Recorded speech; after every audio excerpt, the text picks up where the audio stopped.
On.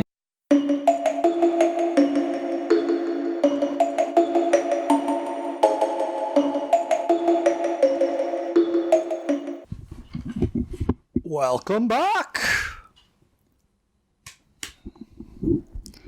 Well, Yes, baby. There's soup and pasta in it. we are the co-hosts of Yael Matt Recap Halloween, getting closer to the date. It's nearly Devil's Night. So we have a couple more movies left. This is probably the highest rated movie. It comes right after Yael's 100% highest rated favorite movie so far. So that's a tough act to follow after we just did Shudder. But we went back to 1968. What do you mean by that? I don't understand. Your favorite movie that we've watched so far, Shudder. Yeah, I said that was a hard act to follow because we watched this movie right after that. Oh yeah, if we would watch it after any other movie, it wouldn't be the best. Yeah. It was really good. Rosemary's Baby.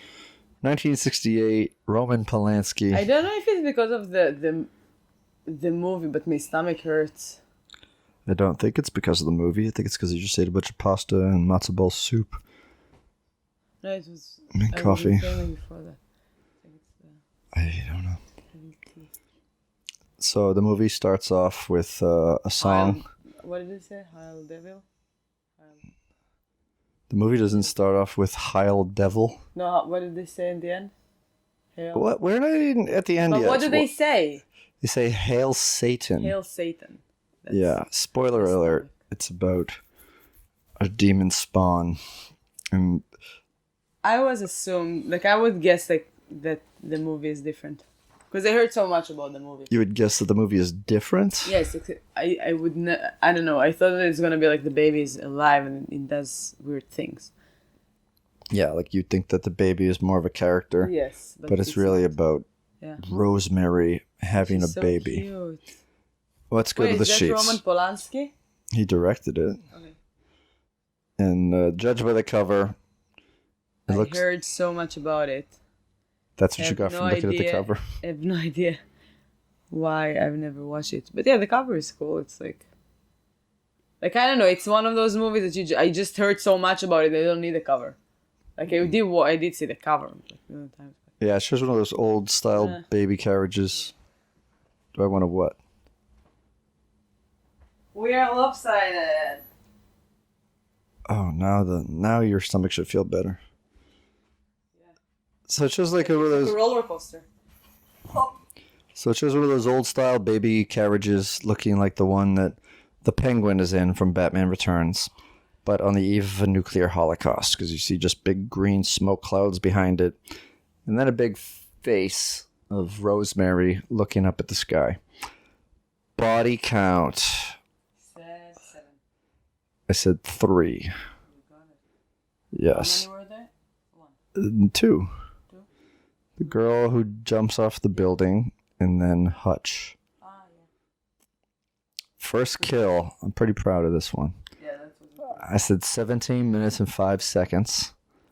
It happened at 16 minutes and 53 seconds.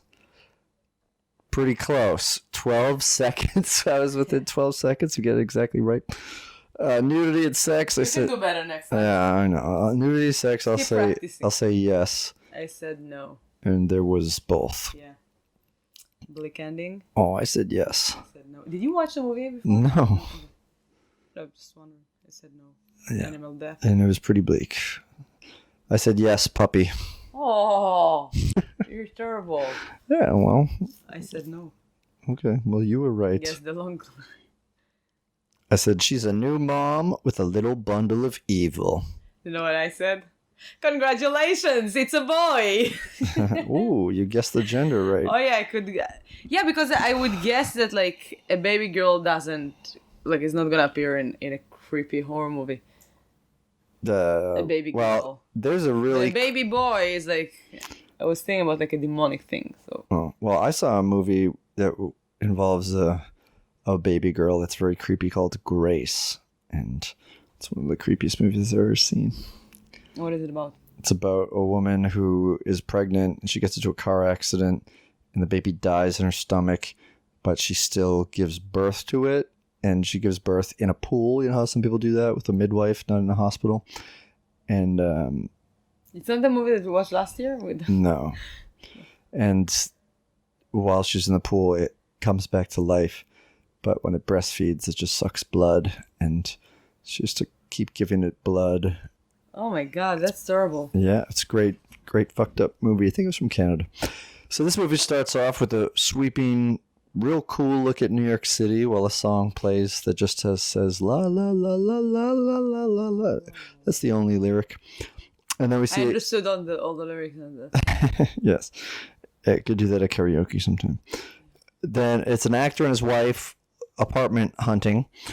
The actor, his name is Guy. His wife is Rosemary.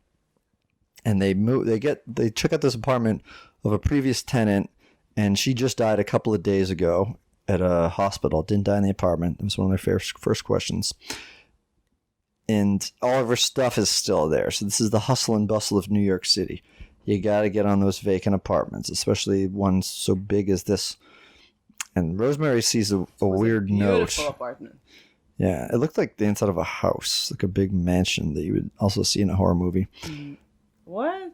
No, There was huge rooms and giant bookshelves. Yeah, but that's how they built in the 50s.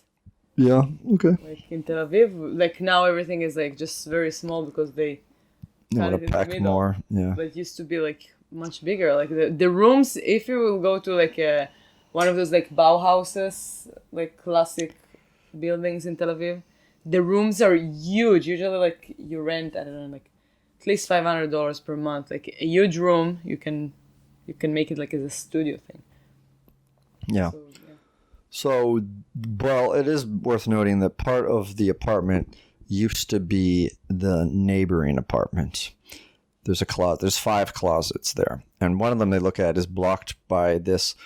What do they refer to it again? A secretary, which is just, they call it a secretary, and it's basically just a large thing of drawers that is basically the size of a door. Yeah, I didn't understand what they're talking about. Yeah, and blocks a closet. I have to say, since the beginning, I didn't feel like it's 68.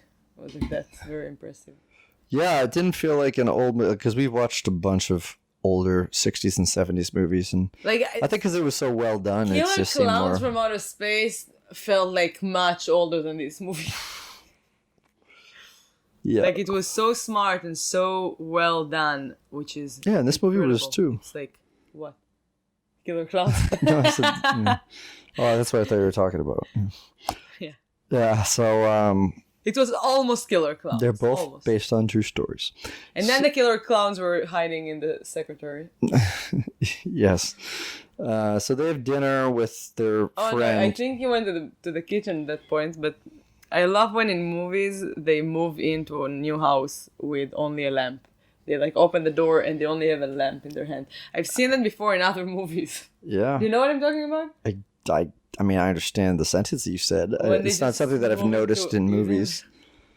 But then in this one, after a moment, they're just having a dinner on the floor. Yeah, with a a lamp little next to picnic. them, and they just... And then they make love. And there's a long scene of them taking off their clothes. Yes.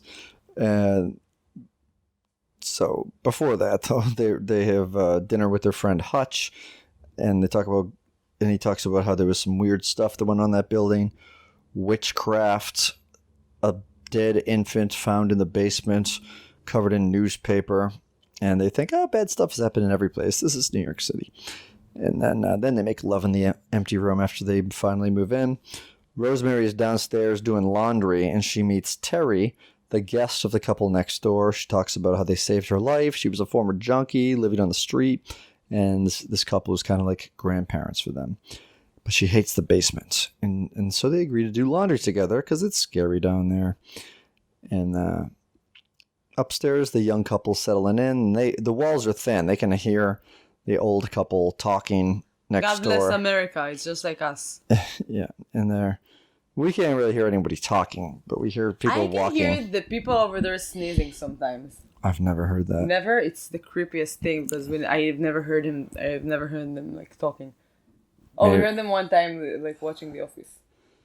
Okay, I think that was upstairs, but yeah, someone was watching The Office near us once. And What so did you think? Oh, you said I thought it was your a favorite band. I thought it was a It's one of my band favorite playing bands. downstairs. I I thought it was. love this band. And I was like, it's The Office. I thought it was the band off with their heads, and so they come home.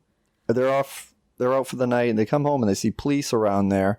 Someone has just fallen or jumped from the roof or from a tall window, and it's that girl Terry, and her face is all mashed up. But Rosemary recognizes her because she was wearing this charm on her necklace. Yeah, she was wearing that thing, like a ball full of something. Yes. And it smells bad. She tells her that when they're doing the laundry. Right. She said it's for luck. They gave it to her for luck. It's like this weird orb which is filled with. Can you write it down? I wrote it down somewhere, but this is like the scribblings of a madman. It's not. It's not turmeric. It sounds similar to that. No, it's but it's like putric. Tarek. Yeah, it's filled with tarek, which is a smelly root for good luck. And so, that's when Rosemary and Guy first meet the couple. But to be honest, I didn't know what to expect the entire movie. So it was like every scene, I was like, what's going on? What's going on? Yeah, so it was fun for I think not the first time probably, but most of horror movies, since forever, you can guess what's gonna happen next. In this one, to be honest, I was. Like, you were just my on mind there, was just like just for the ride. Yeah. I was like, what's going on now? What's gonna happen? What is that? And it didn't seem like it was like fun. 2 hours and 15 minutes. It really didn't seem that long. So long. But I don't think it felt that long. But, they meet them briefly, and then they go into bed and they hear weird chanting coming from the other side of the wall. And that was the night before. And then they meet the couple. And then the next day, Minnie, the wife, comes over, and she's very New Yorky. She's very nosy and very talky. So she comes in. She's Estelle Joy's agent. Very, very great character. Yeah, I won't tell you. She needs. Yeah. It's so funny. Did you know if she did any other movies? I want to watch all of her movies. I definitely think she's done many other movies, but I don't know. She's such an incredible actress. Yeah, but she might not have played that character type. No, but it doesn't matter. Like, to get into that character type in that beautiful way, and you can see when somebody is a good actor or actress. Oh yeah, I think all the actors in this movie were good. But she was just like way too good than others. Like everything that she moved, it was so good. She was very real, annoying character. Yes. Estelle. And she was the same makeup. Yeah, okay. Well, I don't know who that character is from Friends, but it's a popular show, so anybody listening to this perhaps is familiar. That was Estelle. Johnny! So she invites them over for dinner, and then and the husband is kind of on the fence about it, but she convinces him. So they go over and meet their husband, Roman, who talks a lot about where he's been. He's been everywhere. Ask me where I've been, I'll tell you. Alaska. From all the places in the world, he said Alaska. That's weird. Oh, that's this is still in the United States, though. Yeah, but it's also... What would you ask? If I'm going to tell you I've been everywhere in this world, ask me if I've been there. What would you say? Have you been to Slovenia? Okay, that's a good one. I would ask like American Samoa. Or something rare. Slovenia is kind of rare. Tonga. Yeah, so... I would be impressed when somebody would tell me that he'd been to Tonga or something. Alaska, it's not impressive. And he is he's familiar with Guy's acting stuff, even though he's only done plays and a couple of TV shows. And then I wanted to ask, where is Omaha? Nebraska. Okay. That's why I didn't know. I know nothing about Nebraska. So they joke about the decor and the place when they get home, but they have to be quiet because they don't want to offend them if they can hear through the walls. She's way too sweet. I was in love with her. She's so cute. Yeah, Mia Farrow was very good in this film. So Guy really likes Roman stories. He looked like the Nature Man, if you know him. This is John Cassavetes, who I think is also a director. And he wants to... You said Roman Polanski is the director. Yeah, but the guy who played the actor is also a director.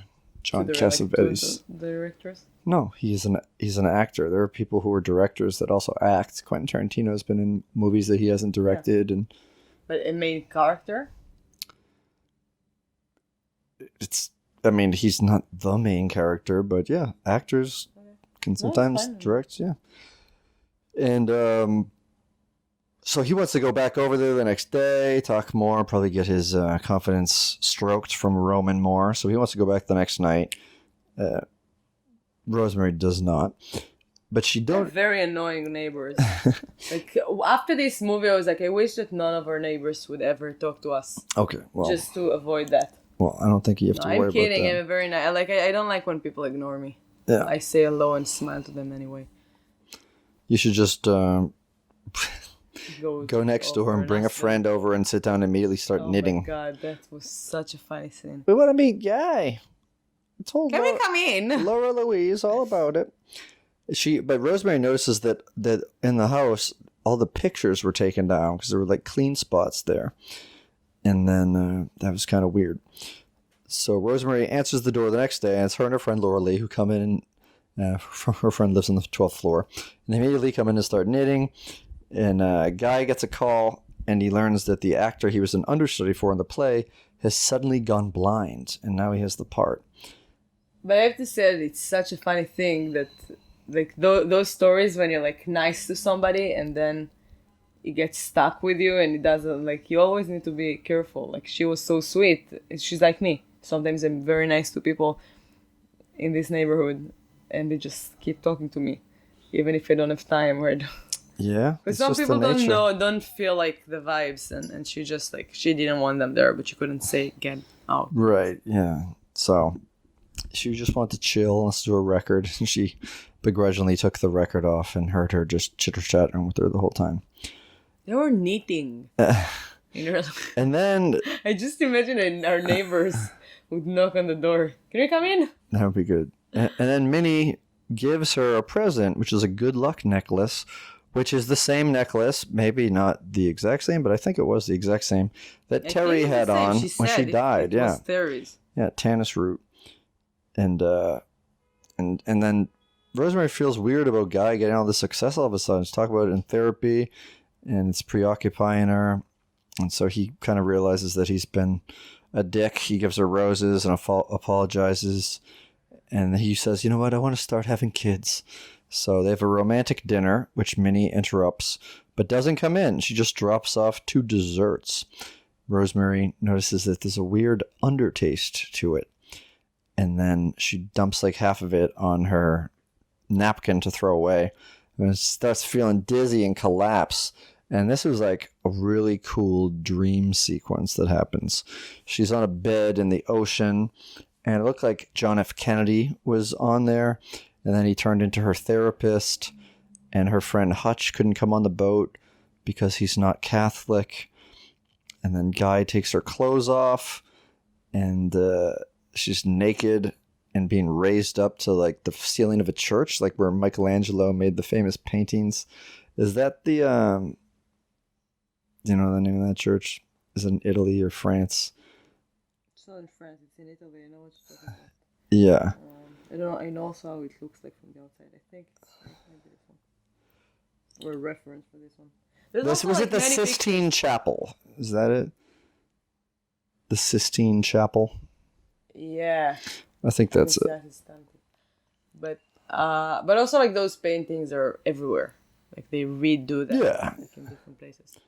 Yeah, this did not look like the authentic. I don't think that they went to the Sistine Chapel and got permission to shoot there. Did. But it's all a dream. And so she's naked and the captain sends her below deck. And then she's on this bare mattress surrounded by elderly, naked people from her building. Including Minnie and Guy, who are standing there. And Minnie tells Guy that she's not awake as long as she ate it all, which she did not. So she's having doubts. Like this kind of half real life, half a dream. It could be that her imagination of what is actually going on. And they paint her naked body in red paint with weird symbols. And then you see hands of a creature, Satan, the devil, fucking her while people are chanting, and then the Pope comes in, says he's responding to a mouse bite because she calls the moose chocolate mouse, and on his ring he has Terry's good luck charm, And she wakes up the next morning very naked and Scratched. yeah, she's all scratched up. And guy says, I'm sorry, I'm filing my nails now. I didn't want to miss baby night. Like a night that she was ovulating. And then he said it was kind of like cool, the necrophilia feeling. Yeah. Yeah, then he's like, I was a little loaded too. So she felt a little bit weird about guy just having sex with her passed out body. But it's the 60s, so they just don't say anything about it. And then guy is practicing with his crutches for his role in the play. Never done that? Had sex with a girl who was unconscious? Talk about me. No. Why, in general, you did it? No, I've never done it to anybody. It's ridiculous. It's so creepy. Yeah, Jesus Christ. I've done that. No, I'm kidding. With you. Oh, yeah? I'm always dozing off. Oh, okay. I'm kidding. Yeah. It's terrible. That's very fucked up. Rigor mortis. We learned that this month. Yeah.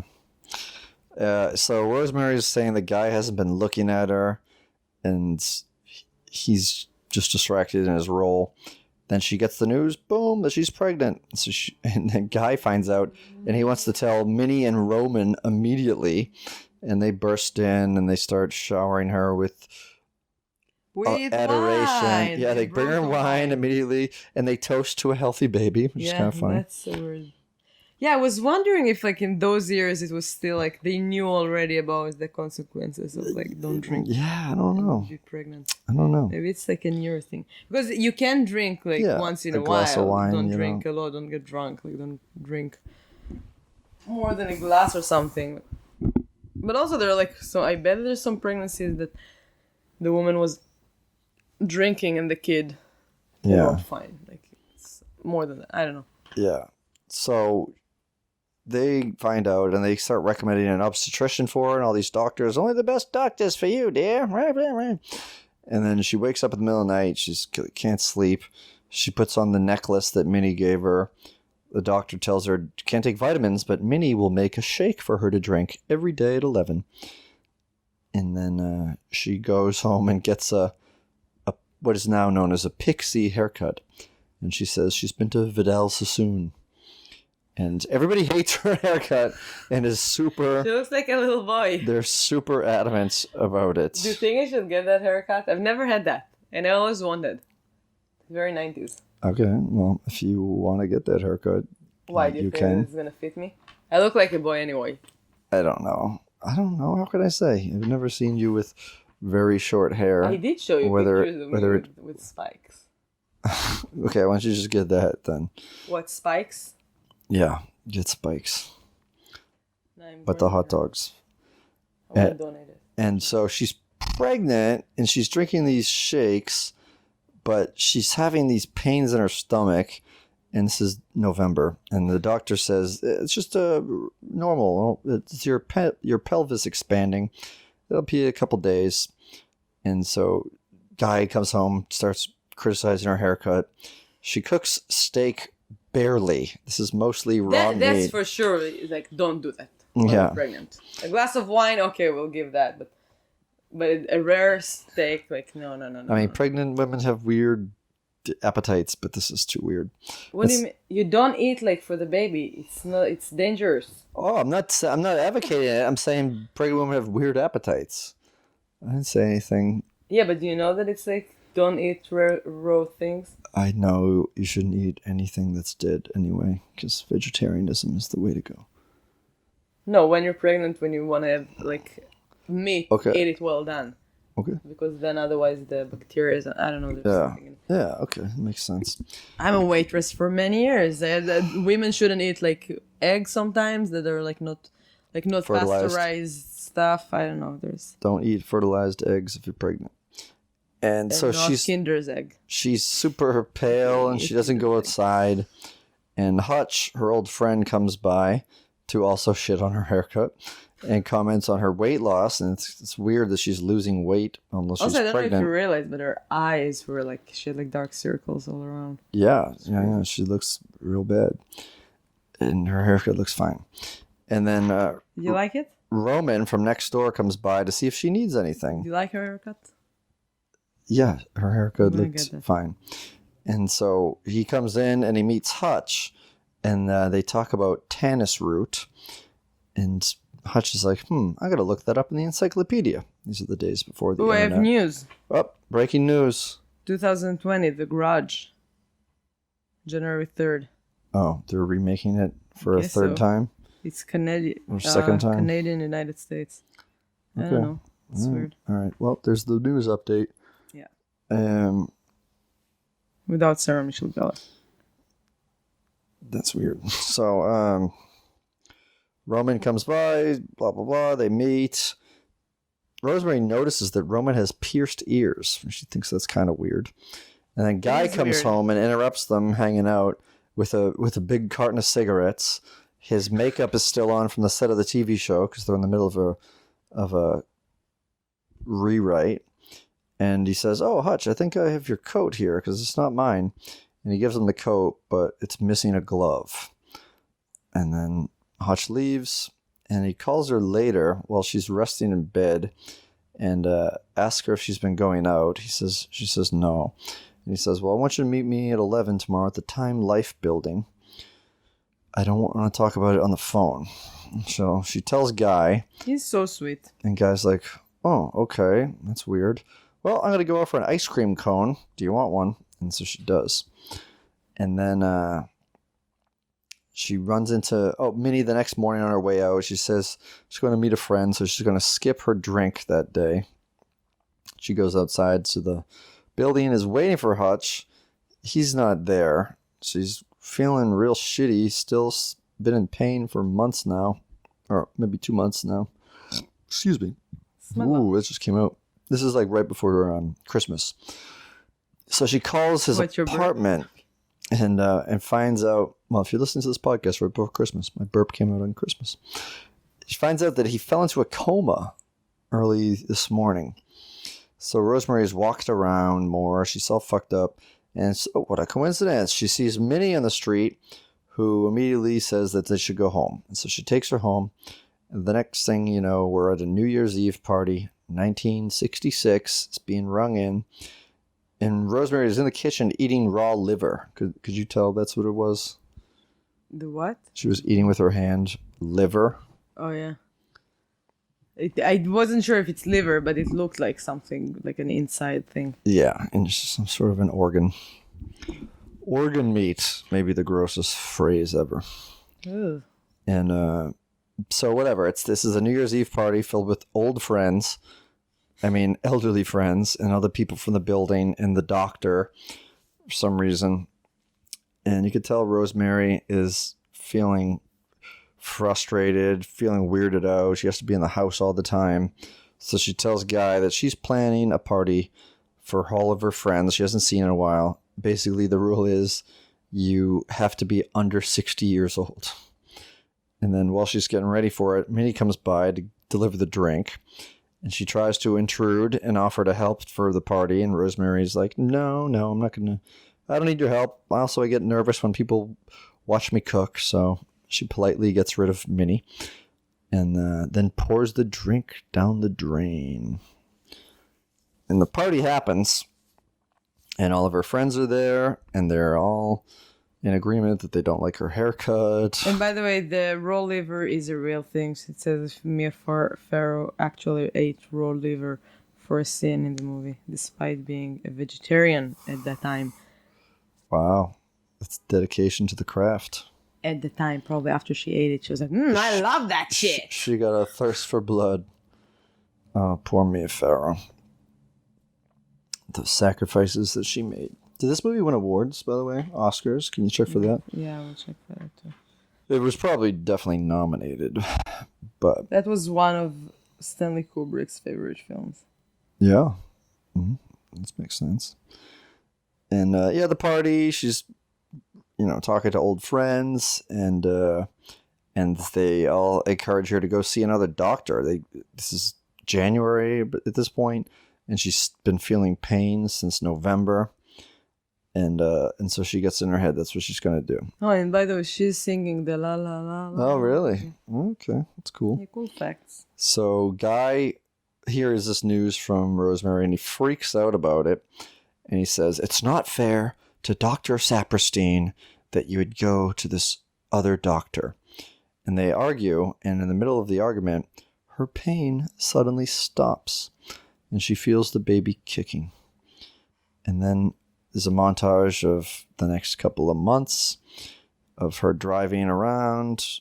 Minnie's giving her shakes. She's drinking them. They're preparing the baby room, putting the clothing that the baby's going to wear up. And she has got her color back. She's not as pale and no more bags under the eyes. But then she gets a call that Hutch is dead. Finally succumbed to the coma he was in. When they're at the funeral, Hutch is... There is a heatedly disputed rumor. Heatedly? Heatedly? Yeah, it's like a big-time argument. Yeah, the like Sharon Tate discussion. appears unveiled at the party Rosemary gives for her young friends. Oh, really? Yeah, I didn't see her. No, I did not notice that either, but I'm surprised it's like a heated debate because you should be able to figure that out, right? Yeah, I wouldn't be surprised if she would show. Yeah. So she meets the caregiver, the person that she called the night that she was supposed to, the day that she was supposed to meet Hutch, and he says that he regained consciousness briefly and insisted that I give this book to you, and he said that the name is an anagram, which is letters rearranged to make something else, to spell something else. And then so she opens the book, and the first thing that she sees is that the fungus, the tarik in her necklace, is also known as... Do you remember what it said? What the fungus in her necklace was? The tarik, what it means? It's known as the devil's pepper. Ah, yeah, I didn't see that. And then the book is called All of Them Witches. So she busts out the Scrabble pieces as she starts making anagrams of All of Them Witches, and nothing really pops out. I mean, she could spell a bunch of stuff, but it doesn't really save her. And then the author's name is Stephen Mercado, who is like a famous witch or something. And rearranged the letters, and it spells Roman Cassavetes. So she starts freaking out that it's her neighbor who is a witch, and he wrote this book about witchcraft and all this crazy shit going on.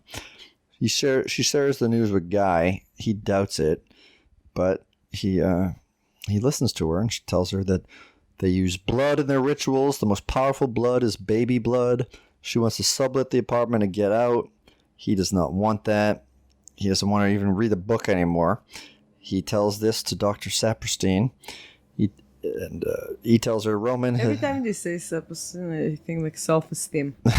Well, this guy has a pretty high self-esteem, I think. He's got a pretty high opinion of himself. He tells her Roman has months to live, and he's going off to visit some of his favorite places, probably 5 towns in Alaska alone. And so she's nice to him before he leaves. She doesn't cut him off completely like she wanted to in the previous scene. And we see them leave in a cab, and then find out the guy threw the book in the garbage.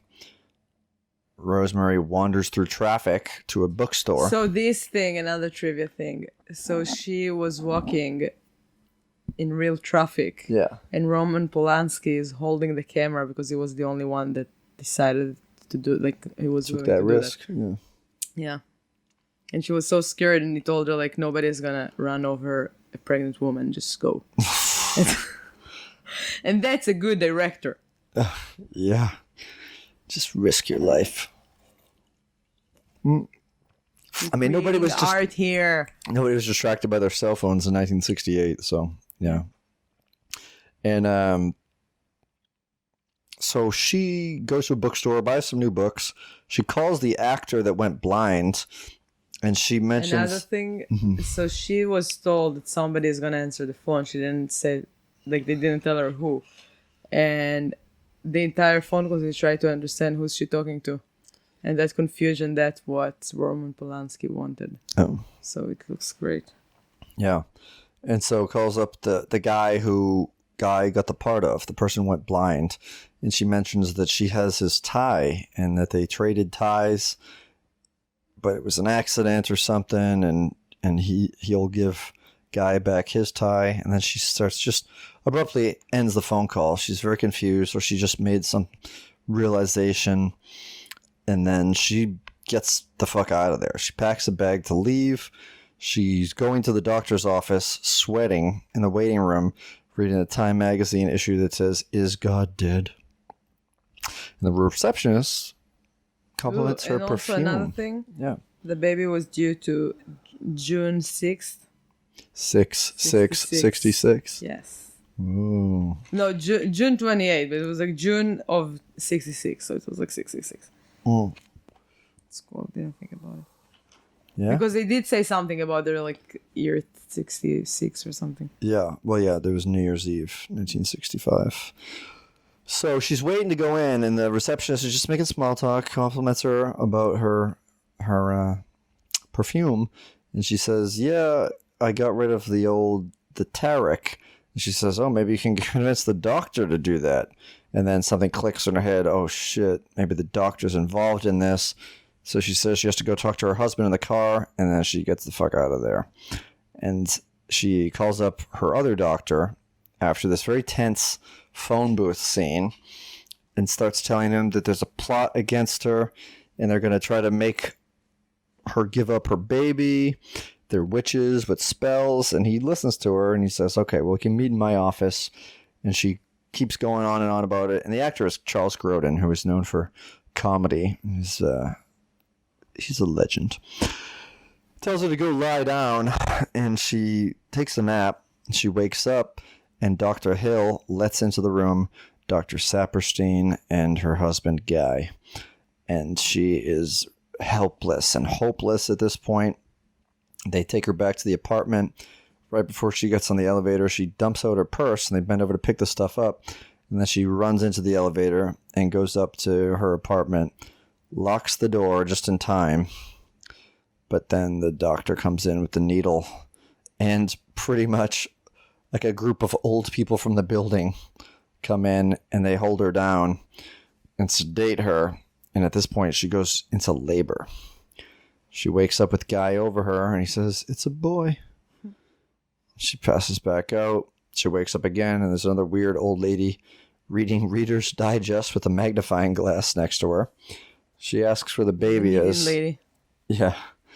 She asks where the baby is, and she says, I'll get the doctor. The doctor and Guy come in and said there was complications and the baby is dead.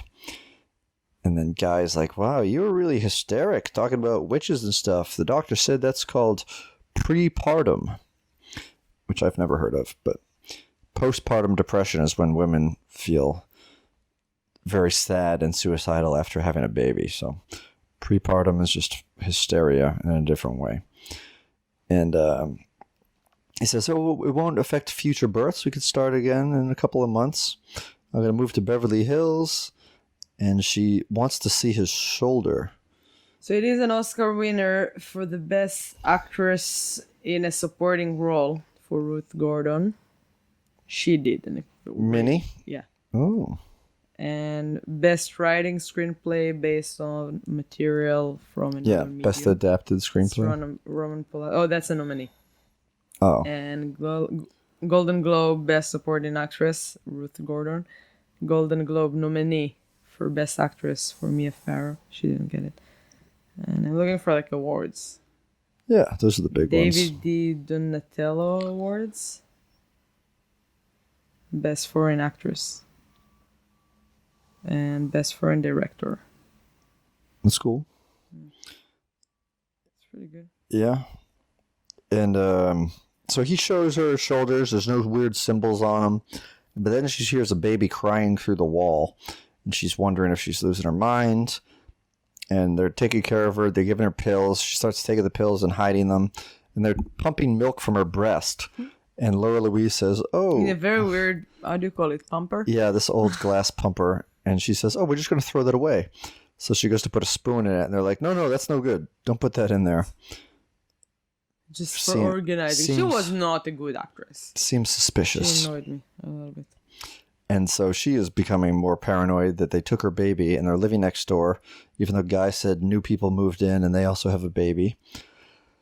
And so when they leave, she goes into the originally walled off closet that used to be part of the house, and there's still a keyhole in there. And she looks in, and then she grabs a knife and goes into the apartment and observes all the creepy paintings that were taken down. And then you see the usual creepy old people and guy having a cocktail party, and there's an all-black baby crib with an upside-down cross hanging above it, like a mobile, which you would normally see little farm animals or airplanes in. And she goes over... This baby is mature. And she yells at some people, and they're all taken aback by her being there and her arming herself with a knife.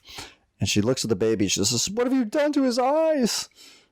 And then Roman says, "He has his father's eyes." And they said, "Guys' eyes don't look like that." A few things that of I course. didn't say from my notes. Yeah. So, first of all, after she cut her hair, she looked just like Beverly Marsh from It Part 1. Okay. Right? I don't remember her having. When she's a kid. I don't remember having short hair like that as a kid. She had like a very short hair. And beautiful, both of them. And we didn't talk. Did you mention the mashroki, the whistle? No. Well, I need that just for fun.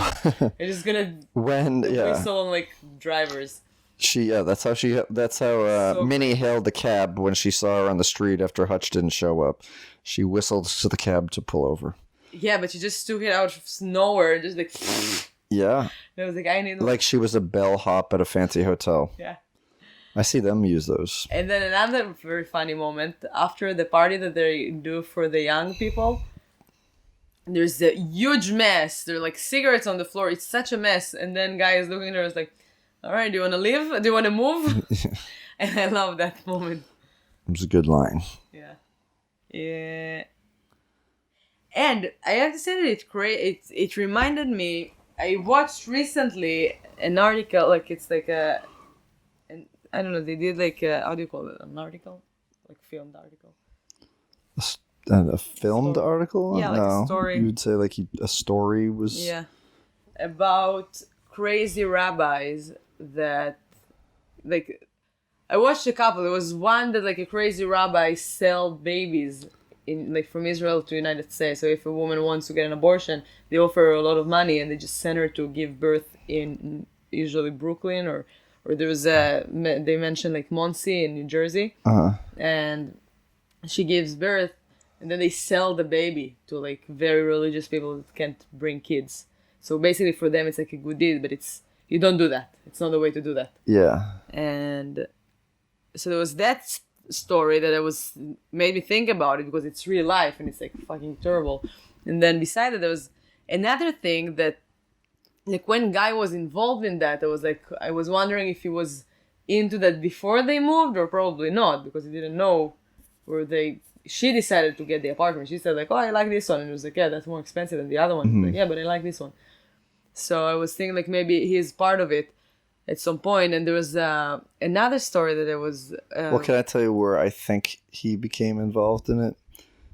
When he went over the night after they had the dinner to talk more. I think that's when they said, "Listen, because before that, when she helped her to do the dishes, and they were sitting smoking a cigarette together." Okay, yeah, maybe that. And then it was like, I want to go back there to listen to more stories. Yeah. It's very interesting. But it reminded me of another story. There is a crazy rabbi in Israel that controls people's life, and there was a story that a mother of somebody that just died from cancer went against this rabbi because this rabbi for 6 months told her daughter, "No, you don't need to go to see a doctor. You're fine. Just stop. Like, just eat that and that and that." And she was like, she forced herself. Drink this shake at 11 a.m. Yeah, and she died at some point. Like, after 6 months, like the mother went to see him and yell at him. She wasn't religious, but her daughter was like super religious, like crazy religious.